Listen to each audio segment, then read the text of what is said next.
तो वीडियो की शुरुआत में हम देखते हैं कि एक सुपीरियर ड्रैगन एक शहर में आके वहाँ के लोगों को तड़पा तड़पा के मारने लगता है।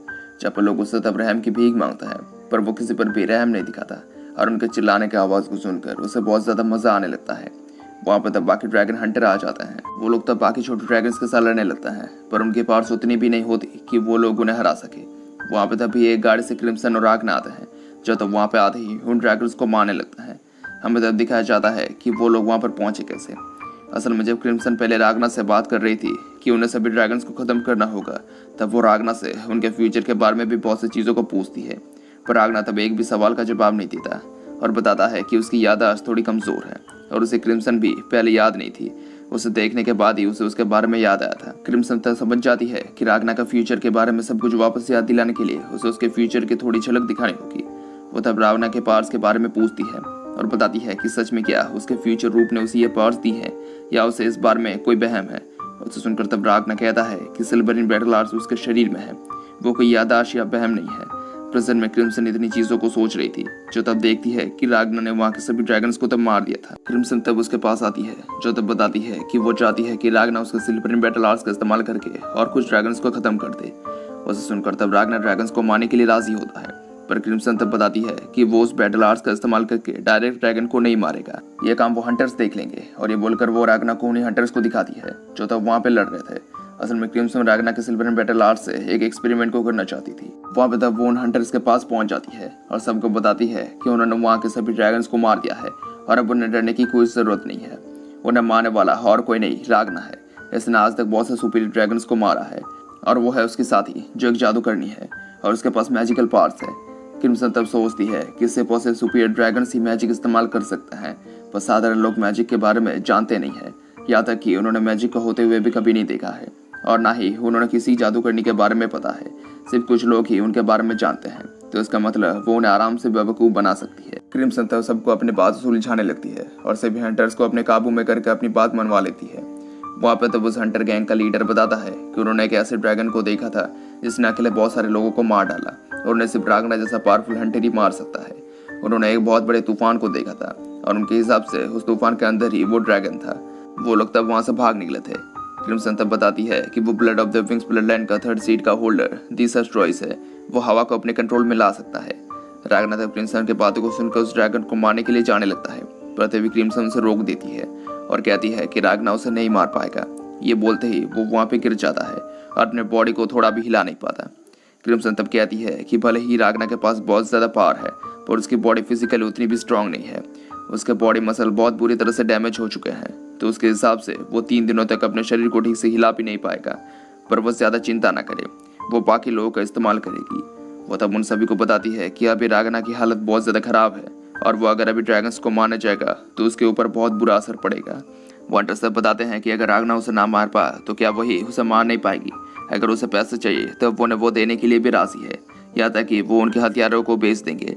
क्रिम्सन तब उसे कहती है कि वो लोग उस सुपीरियर ड्रैगन को मारना क्यों चाहते हैं, वो लोग तो होशियार के भी नहीं है। क्रिम्सन तब बताती है कि क्या उन्हें अभी उन मरे हुए लोगों की चीखें सुनाई दे रही है।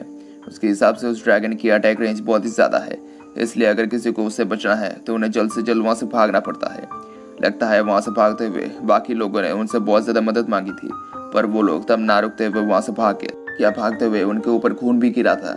वो लोग असल में बहुत ज़्यादा गिल्ट में है कि वो लोग उन्हें बचा क्यों नहीं पाए थे। वो हंटर सब बताते हैं कि वहाँ पर वही हुआ था और वो लोग बाकी लोगों को बचा नहीं पाए थे। उनके जैसे कुछ मामूली हंटर्स कैसे एक सुपीरियर ड्रैगन को हरा सकते हैं। अगर वो लोग ये चाहे भी तब भी वो ये नहीं कर सकते, क्योंकि उन्हें ये तो पता चल गया है कि उस ड्रैगन के सामने वो लोग किसी कीड़े मकोड़ों की तरह ही है। क्रिम्सन तब उनके बातों को सुनते हुए उन्हें एक सिल्वर स्वॉर्ड देती है और बताती है कि वो स्वॉर्ड राग्ना की है और इससे वो लोग किसी सुपीरियर ड्रैगन को भी मार सकते हैं। पर इसका यह मतलब नहीं कि वो इससे जिंदा भी रह सकेंगे, पर उनके पास बहुत हद तक बढ़ जाएगी। वो लोग तब क्रिम्सन की बातों को मान लेते हैं और उस ड्रैगन के सर लेने के लिए राजी होते हैं। दूसरे दिन क्रिम्सन उन्हें अपने मैजिक से एक खुफिया कमरे में ले जाती है, जहाँ पर बहुत सारे गन्स को रखा गया था। क्रिम्सन तब कहती है कि वो कोई मामूली गन नहीं है, वो किसी आम गन से बहुत ही ज़्यादा पावरफुल है, पर जो चीज़ सबसे ज़्यादा मायने रखती है वो है उन गन्स की बुलेट्स। थोड़ी देर बाद वो लोग उन गन्स को चलाने की प्रैक्टिस करने लगते हैं और दूसरी तरफ क्रिम्सन राग्ना के सिल्वर एंड बैटल आर्ट्स की मदद से उन बुलेट्स को सिल्वर का बनाने लगती है। क्रिम्सन तब राग्ना से उनके दुखी रहने का कारण पूछती है, क्योंकि ऐसे पड़े पड़े राग्ना बहुत गुमसुम लग रहा था। राग्ना तब बताता है कि वो एक ऐसे मुश्किल के समय में ज़मीन पर पड़ा हुआ है ये उसे मंजूर नहीं है। दूसरी जो चीज़ है वो है सभी हंटर्स उसे अपना हीरो मान रहे हैं, पर वो नहीं चाहता कि वो लोग उसके साथ रहे, क्योंकि ऐसे वो लोग भी मारे जाएंगे। क्रिम्सन तब बताती है कि रागना ने कहा था कि वो उन्हीं लोगों के साथ रह सकता है जिनके मौत से उसे कोई फर्क नहीं पड़े या वो मरते ही ना हो। इसलिए उसने क्रिम्सन का साथ चुना और इसलिए उसने लियो नाम के लड़की को छोड़ दिया। रागना तब ये मानने से इनकार कर देता है कि उसने लियो को छोड़ा है, पर क्रिम्सन तब कहती है कि उसने उसे सच में छोड़ा था। अभी उसके लिए लियो जितनी ज़रूरी है उसके लिए भी लियो उतनी ही ज़रूरी है, तो वो उसे अब सब कुछ बता सकता है कि उसके साथ अभी क्या हो रहा है। रागना तब कहता है कि वो बहुत ही ज़्यादा डरा हुआ है। उसे इस बात का डर है कि लियो उसकी आंखों के सामने ही ना मारी जाए, पर उससे दूर रहने का मतलब ये भी नहीं है कि लियो सेफ है। क्रिम्सन तब उससे संभालती है। वो तब रागना से कहती है कि वो उसे ज़्यादा समझने लगा है।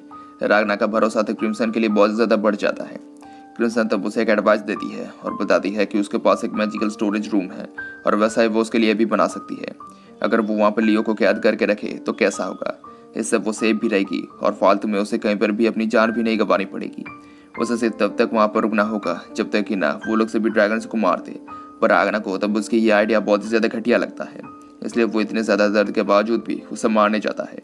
पर क्रिम्सन उससे आराम से बच जाती है और उसे ही मारने लगती है। वो तब वहाँ से जाने लगती है और बताती है कि वो खुद उस सुपीरियर ड्रैगन को मारेगी, वैसे ही सभी हंटर्स को मरने नहीं दे सकती। रागना भी अपने टूटे हुए दिल को लेकर वहाँ पे पड़ा रह के उन बुल्स को सिल्वर को बनाए, यही उसके लिए अच्छा होगा। उसे लगता है कि वो श्रापित है और उसके करीबी हर बार मारे जाएंगे, पर ऐसा नहीं है। उसने अभी तक असली शार्प को देखा ही नहीं है। और ये बोलकर वो तब खुद को गोली मार लेती है, पर वो फिर से जिंदा हो जाती है। वहाँ पे तब वो स्लाइम को बुलाती है। इसने शहर पर नजर रखा हुआ था कि वहाँ पर चल क्या रहा है। वो तब क्रिम्सन को सब कुछ दिखाता है कि शहर का हाल अभी बहुत ही ज्यादा बुरा है और एकदम शहर के बीच में वो तूफान है।